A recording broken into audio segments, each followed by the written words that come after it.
We have made impossible cake totally possible so you can whip it up at home easily. Make it easy! First, let's prepare the caramel.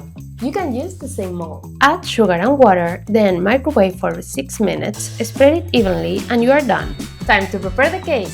Melt the chocolate with the butter for 1 minute in the microwave. Beat the eggs with the sugar. In another bowl, mixture the flour, cocoa, and baking powder. Add the chocolate milk followed by the flour mixture. Pour the butter into the flan mold right over the caramel, and we are ready for the next step. For the flan, start heating the milk for 2 minutes in the microwave.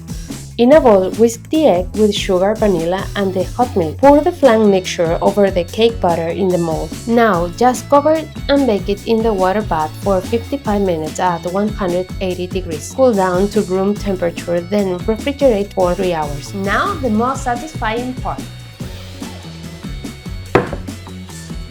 Oh, look at that! Perfect! Time to try! Amazing!